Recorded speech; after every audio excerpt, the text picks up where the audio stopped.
அனைவருக்கும் வணக்கம். நான் உங்கள் வருணவி படைப்பகத்தின் சிவகௌரி தவகணேஷ், சங்கீத ஆசிரியை. இன்றைக்கு நான் என்னத்துக்காண்டி வந்திருக்கிறேன்னு சொல்லி சொன்னால், நான் உண்மையில் ஒரு 17 வருஷமாக லண்டனில் ஒரு சங்கீத ஆசிரியையாகவும் ஒஃபால் எக்ஸாம் போர்டில் ஒரு எக்ஸாமினராகவும் கடமையாற்றி வருகிறேன். உண்மையில் இன்றைக்கு நான் எக்ஸாம் கணக்கு இடத்துக்கு போயிருக்கிறேன். ஆனால் இன்றைக்கு இன்னும் அந்த எக்ஸாமுக்கு போன எக்ஸ்பீரியன்ஸை உங்களோட ஷேர் பண்ணத்தான் வந்திருக்கிறேன். உண்மையாக சரியாக களைச்சி போய் வந்திருக்கிறேன். விடிய 8:15 நாங்கள் அங்கே ரீச் ஆகணும். அண்ட் தென் 5 o'clock வரைக்கும் எங்களுக்கு குட்டி 2 பிரேக் தான் எங்களுக்கு தருவார்கள். அந்த அவைண்ட நிபந்தனைகளை எல்லாம் எடுத்து நான் ஒரு பரீட்சையாளராக அதில் அமர்ந்து விட்டு இதில் வந்திருக்கிறேன். இன்னும் ஒரு ப்ரோக்ராமுக்காண்டி நான் போகிறதுக்கு வந்திருக்கேன். இதில் வெயிட் பண்ணுறேன். ஆனால் அந்த என்னென்ன எக்ஸ்பீரியன்ஸ், அதில் என்னென்ன அனுபவம் கிடைச்சிருக்கு, மற்றது ஒஃபால் எக்ஸாம் போர்டை பற்றி அதை நான் இன்னொரு டோக்கில் சொல்கிறேன்.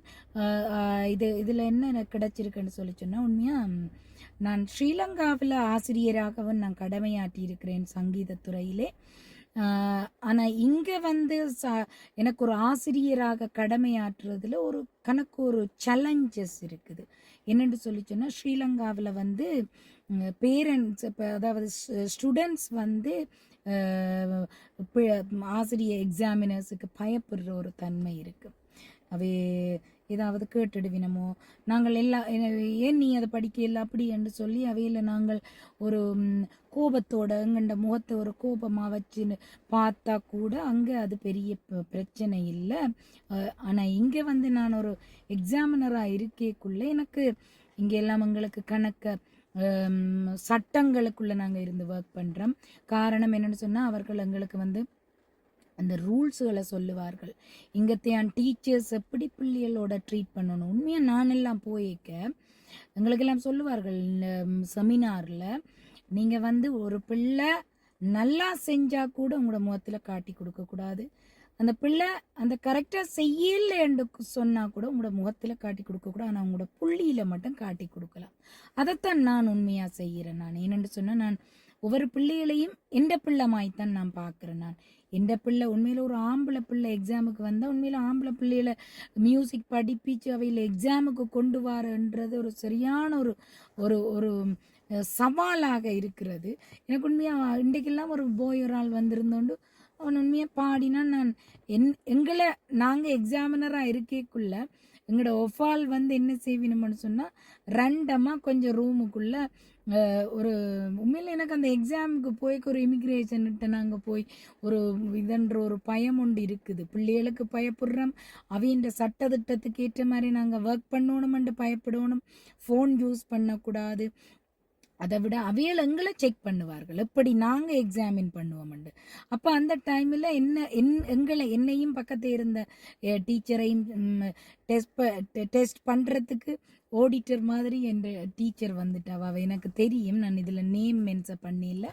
ஆனால் அவள் வந்து அவையில் நாங்கள் எப்படி ட்ரீட் பண்ணுறோம் பிள்ளைய, உண்மையில் ஒரு உருப்படியை நாங்கள் வந்து அந்த சிலபஸில் இருக்கிற உருப்படி வந்து அவை ஒண்டை பாடிட்டு மற்றதை கேட்டு அவைக்கு உண்மையாக சிலபஸ் முடிக்காட்டிக்கு நாங்கள் அந்த பாடின உருப்படிக்கும் 50 மார்க்ஸ் தான் கொடுக்கலாம். 50% மார்க்ஸுக்கு தான் பாடினதுக்கும் கொடுக்கலாம். அப்படி கணக்க விஷயம் இருக்காது. இதை தெரியாமல் எங்களோட பேரண்ட்ஸ் சில பேர் குழம்புற, எந்த பிள்ளை நல்லா தானே பாடினது, அதுக்கு என் டீச்சர் கொடுக்க இல்லைன்னா நாங்கள் அப்படி சில பிள்ளைகள் அவைகள் கரெக்டாக செய்யலைன்னு சொன்னால் நாங்கள் அவைக்கு கொமெண்ட்ஸ் எல்லாம் எழுதணும். அப்படி உண்மையில் எனக்கு ஒரு கண்டிக்கு சரியான ஒரு டயர்டாக இருக்கிறேன்னு என்னென்னு சொன்னால், அவ்வளோ எக்ஸாமின்ஸு கொனக்க பிள்ளைகள் எல்லாம் வந்தார்கள். அவையில் நான் எந்த பிள்ளைகள் மாதிரி ட்ரீட் பண்ணி அவர்களுக்கு உண்மையில் நான் அந்த கிரேட் 3 அண்டர் கிரேட் 3க்குள்ளே நான் அவையில் ஒரு என்கரேஜ் பண்ணுற மாதிரி பிள்ளை விட்டால் கூட அவைக்கு நல்ல மார்க்ஸ் போட்டு ஓகேன்னு விடுவோம். ஆனால் அதுக்காண்டி அவைகளுக்கு சொல்ல மாட்டோம்.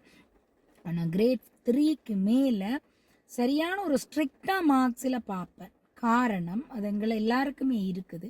காரணம் அவையில் நாங்கள் ஒரு எக்ஸாம்பிள், நாங்கள் ஒரு டிப்ளமா பிள்ளைய நாங்கள் வடிவா செய்யாத பிள்ளைய அவைய அந்த ஒரு சிலபஸ் முடிக்காமல் எல்லாம் ஒரு அரைகுறையில் வந்த பிள்ளைகளை நாங்கள் வந்து பாஸ் பண்ணி விட்டோமேன்னு சொல்லி சொன்னால் அவைய வருங்காலத்தை உருவாக்குற ஒரு டீச்சர்ஸ் மேர். ஸோ அவையில் வந்து நாங்கள் வந்து எப்படி பிறகு அவையில் நாங்கள் நல்லா விடாடி அவையில் திரும்ப எக்ஸாமுக்கு விட்டோமேன்னு சொன்னால் திரும்ப அவர்கள் வடிவாக படித்து கொண்டு வருவார்கள். அதுகளெல்லாம் நாங்கள் கருத்தில் கொண்டு உண்மையாக நான் எக்ஸாமுக்கு போயிட்டு வந்தேன்னா நான் கணக்கு 17 வருஷமாக நான் எக்ஸாமுக்கு போகிறேன். இன்றைக்கு எனக்கு ஏதோ அந்த எக்ஸ்பீரியன்ஸை உங்கள்கிட்ட சொல்லணும், உங்கள்கிட்ட ஷேர் பண்ணணும், பட் அது எப்படி எக்ஸாமுக்கு ப்ரிப்பேர்ட் பண்ணணும் அப்படியான விஷயங்கள் நான் அடுத்த டோக்கில் நான் உங்களோட சந்திக்கிறேன். அது வரைக்கும் விடைபெற்றுக் கொள்கிறேன். நன்றி, வணக்கம். Thank you so much.